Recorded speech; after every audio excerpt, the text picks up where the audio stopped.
Salut la compagnie, on se retrouve aujourd'hui pour parler du tout premier épisode de Chainsaw Man, et bordel c'était incroyable. Alors avant de parler de l'histoire, j'aimerais un petit peu revenir sur la globalité de tout ça, parce que en fait, Chainsaw Man c'est quelque chose, enfin c'est un manga qui est hyper populaire, je crois qu'il a gagné 2 ans d'affilée le prix du meilleur manga, et le voir adapté en animé, c'était pour moi une grosse épreuve, parce que on a tellement survendu le manga, vous allez sur les réseaux sociaux, il y a tellement de gens qui disent depuis 2 ans que Chainsaw Man est incroyable, que j'avais vraiment peur de l'effet un petit peu, le retour de bâton, vous savez. Ça m'a fait ça pour One Piece, quand les gens me disaient que One Piece c'était incroyable, j'ai commencé à lire et j'ai fait bah pas tant que ça. Blue Lock, ça m'a fait un petit peu le même effet, après c'est que le premier épisode, faut voir la suite. Et je me suis dit, Chainsaw Man, faut vraiment que je fasse gaffe à pas me faire avoir de la même façon. Et finalement, bah pas du tout. Parce que ce premier épisode était vraiment génial. Et en plus de ça, Mappa s'est donné les moyens, parce que quand on voit la qualité de la CGI, il y a des animés, franchement, ils sont très très loin de ce niveau-là, même dans leur scène prime, quoi. Là, ça fait plaisir. En dehors de 2-3 moments, notamment quand il y a le combat qui est terminé et que Denji regarde un peu partout, là, on voit que ça, c'est pas hyper fluide, mais globalement, l'ensemble de tout ça est très fluide. Entre ça et Bleach, vraiment, ça donne une leçon à 90% des studios qui utilisent la CGI en mode on va faire des économies de moyens. Là, on voit que c'est extrêmement bien fait, qu'ils ont fait de la CGI de façon sérieuse, et je précise vraiment, ça c'est important, faites de la CGI sérieuse, parce qu'après nous on passe pour des débiles, on dit que la CGI c'est pas bien, enfin on dit qu'on n'aime pas la CGI qui est là, et les gens croient qu'on déteste la CGI, mais non, on déteste les gens qui font de la CGI comme de la merde. Là par exemple, dans Chainsaw Man c'est pas le cas, et je voudrais aussi parler de l'hémoglobine, parce que ça y va, hein. Bon après, c'est Chainsaw Man, hein, le mec qui se transforme en tronçonneuse, forcément, il va tout casser, il va y avoir du sang partout, mais je suis pas un fan d'hémoglobine forcément, mais il faut quand même que ce soit cohérent. Quand tu vois des têtes volées et qu'il y a 2 gouttes de sang, ça le fait pas. Là, vraiment, c'était extrêmement bien fait. Et puis la musique était vraiment incroyable aussi. Il y avait que 1 ou 2 musiques par contre que j'ai retenues, les autres pas trop, mais genre quand il commence quand il va se transformer en Chainsaw Man et se battre, là, ça devient fou. Mais bon, je suis en train de partir un petit peu sur le scénario, donc on va en parler 2 minutes. Je trouve que le rythme de cet épisode-là est extrêmement lent. Et en général, je dis ça comme une critique, parce que j'aime bien quand ça va vite, mais je trouve que le premier épisode, eh ben, il y a eu tout ce qu'il fallait. On a posé les bases du personnage de Denji, où on voit qu'il a une putain de vie de merde. Je veux dire, je pense qu'il n'y a pas une personne qui regarde cette vidéo qui peut l'envier. Le gars, il chasse des démons depuis qu'il est gamin, il est aux ordres d'un mafieux qui lui dit qu'il a qu'à vendre son cul, il rencontre un démon. Par contre, le chien démon, j'avoue, j'aimerais bien avoir le même. Il est tout choupi, tout mimi, moi j'aime beaucoup. Par contre, juste une petite question, une petite parenthèse, le chien démon, il donne sa vie. Ça veut dire qu'on le reverra plus jamais? Parce que ça me fout les boules, franchement, il était tellement choupi, je veux le revoir ce chien, mais bon, je pense qu'il s'est sacrifié pour que son maître survive, si je puis dire. Mais en tout cas, pour revenir sur le scénario, Denji, il a une situation de vie de merde, et il a l'air de s'en contenter et de l'accepter. Et en plus, il veut continuer à vivre cette vie de merde, parce qu'il dit « je ne veux pas mourir ». C'est assez incroyable d'avoir un personnage qui arrive à voir le positif dans une vie totalement à chier, et qui a des objectifs, hein, qu'une femme le tripote pendant que, après qu'il ait joué à la console, le mec il a tout compris à la vie. Hein, il a les mêmes ambitions que moi dans la vie, ça me fait trop marrer. Mais par contre, il est obligé de vendre ses organes, je veux dire, ça va quand même très loin. Et autant, tu vois, je peux comprendre qu'il vende un rein, éventuellement un œil, parce qu'il y a des greffes de rétine, peut-être que c'est intéressant. Mais une couille? Qui c'est qui va acheter une couille? Il y a un mec dans la rue, il s'est dit « Tiens, si jamais j'achetais une couille au marché noir ?» Enfin, je veux dire, comment c'est possible et quel intérêt ça? Tu fais quoi? Tu te la greffes pour en avoir une 3e? Ou alors tu l'affiches dans une étagère pour faire genre « Ça, c'est une couille que j'ai achetée aux enchères ?» Je sais pas, ça me paraît un petit peu bizarre. En tout cas, ce qui devait arriver arriva. On se doutait bien, au moment où le mec débarque, là, le mafieux qui frappe à sa porte et qui dit « J'ai une mission pour toi », ça sentait pas très bon, hein, franchement, et évidemment, c'était un piège. Le mec est tellement débile.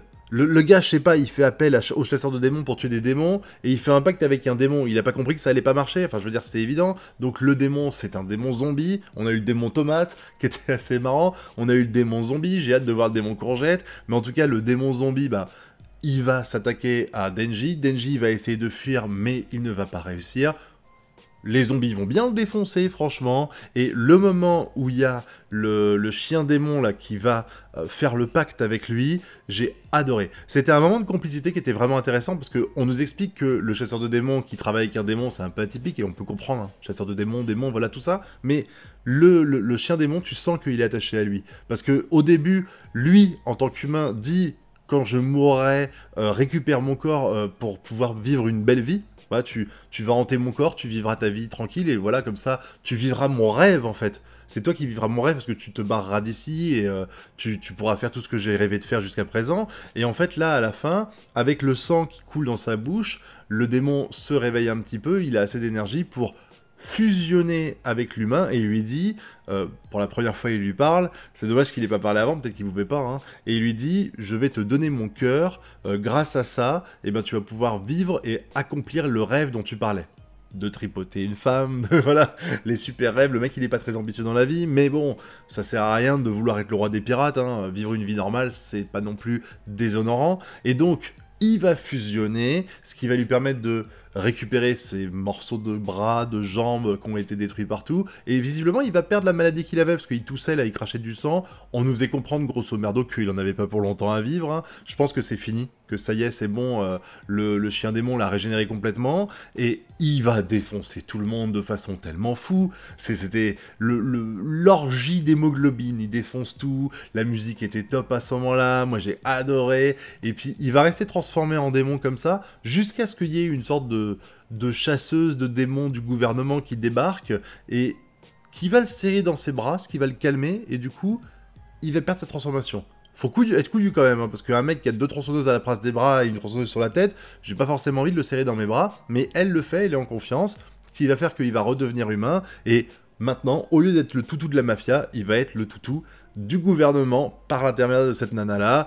Je me demande ce que ça va donner et j'ai vraiment hâte de découvrir la suite, mais en tout cas, je trouve que ce premier épisode, il a réussi, comme j'ai dit, il avait un rythme lent, mais il a permis de poser les bases de l'histoire et de donner envie de voir la suite. C'est un peu comme SNK, vous savez, ça démarre lentement, on a Eren qui se balade, qui papote, qui s'engueule avec des gamins parce qu'il veut qu'on défonce les titans, et finalement, bah, la toute fin, les titans débarquent, ils tuent sa mère, et hop là, c'est réglé. Là, c'est pareil, en fait, on a un rythme lent où on nous montre la situation désastreuse de Denji, et à la fin on nous explique qu'il y a un élément qui va peut-être lui permettre d'avoir une vie meilleure, et il y arrive. Maintenant, comme j'ai dit, j'aimerais beaucoup que le chien revienne, j'espère qu'on l'aura au moins, peut-être pas physiquement, voilà, mais peut-être dans ses rêves comme il y a eu là, parce que là le chien il lui a pas parlé véritablement, il était entre guillemets dans son esprit, il a pu lui parler comme ça, et j'espère qu'on le reverra d'autres moments, parce que il est tellement choupi.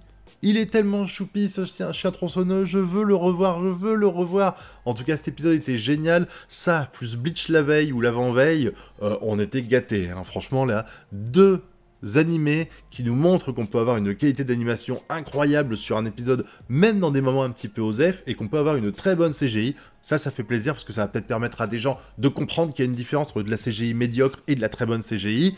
Mais en tout cas, j'ai hâte d'être à la semaine prochaine pour découvrir le prochain épisode, et j'attends que vous me donniez votre avis sur tout ça dans la zone commentaire. N'oubliez pas évidemment le pouce bleu, l'abonnement et le partage. Nous, on se retrouve très bientôt pour de prochaines vidéos, et en live dès ce soir à 22h30, comme d'habitude sur Twitch. Et d'ici à ce qu'on se revoit, bah, je vous souhaite de bien kiffer. Tchuss!